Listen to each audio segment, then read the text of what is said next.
Today we have Unit 5, Lesson 2. There are two I can statements. The first one, I can convert between equivalent representations of fractions and decimals.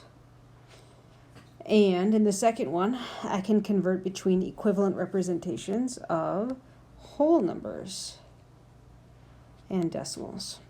So the difference in these two is that in the first one, grab glue here, we might have something like 1/2 is the same as 0 and 5/10. Whereas in the second one, in front of that fraction, we're going to have a whole number.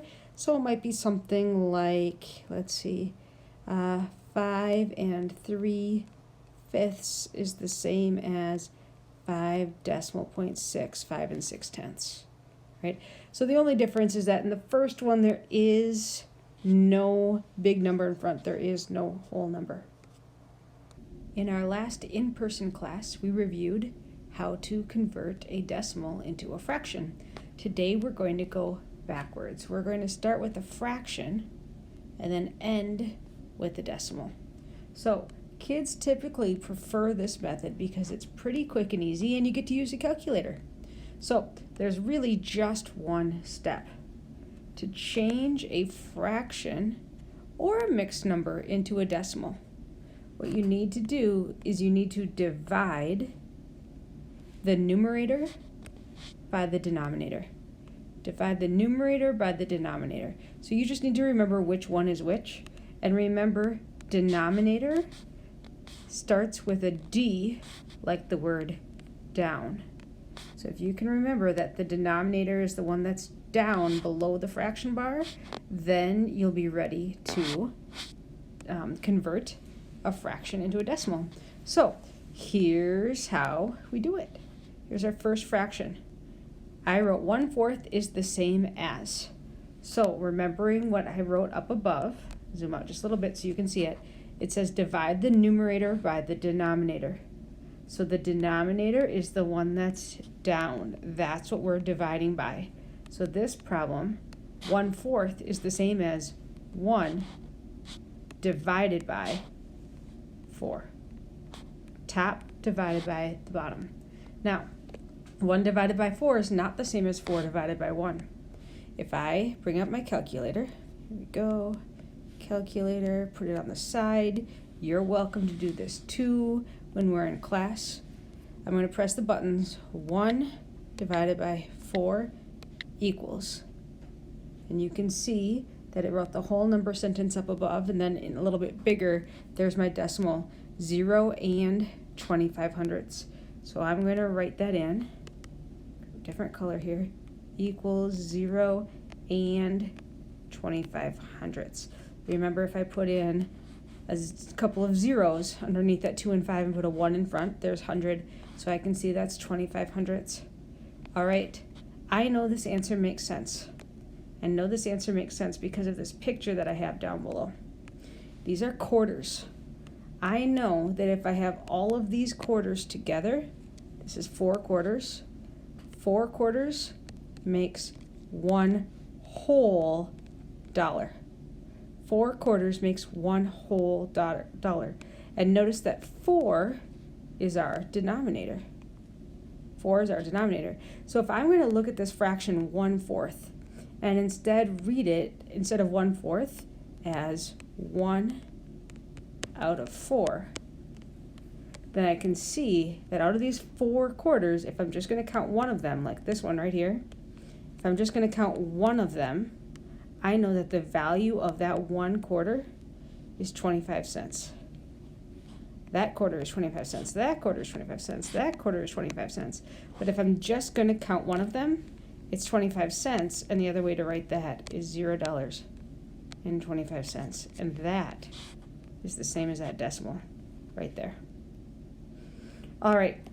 Unfortunately, it doesn't always work that nicely that I can draw a bunch of quarters or coins, right? But it always does work to just take the numerator and divide by the denominator. So let's do another example. This one says 2/5 is the same as. So remember, D denominator, D down, I'm going to end up dividing by 5.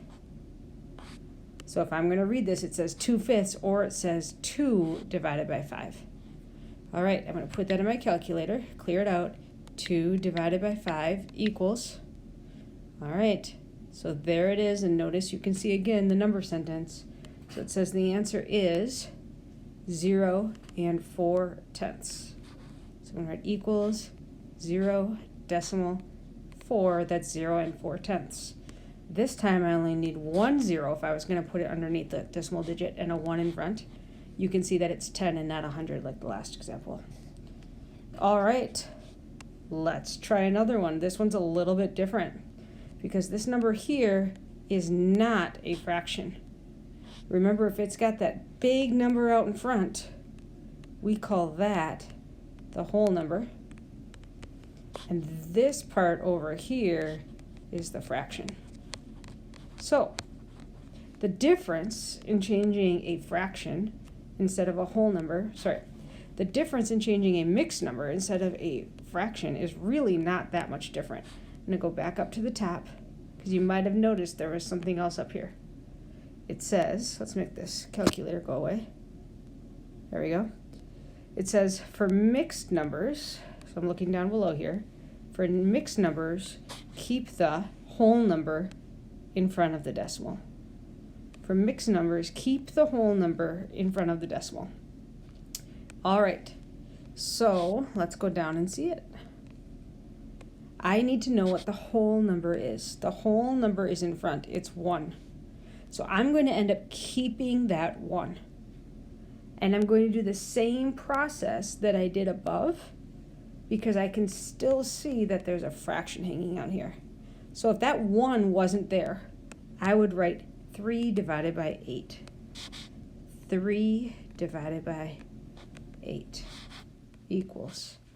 Now I'm going to grab my calculator, bring that back up. Out of practice here. 3 divided by 8. Clear. 3 divided by 8 equals 0 and 375 thousandths. Right? So I'm going to keep the decimal. Dot 375. 375 thousandths. But the part that gets kept is the part that was out in front, the whole number. So if 1 was the whole number, I'm going to rewrite it right out in front. 1. 1 and 375 thousandths. Let's quickly do the next one as well.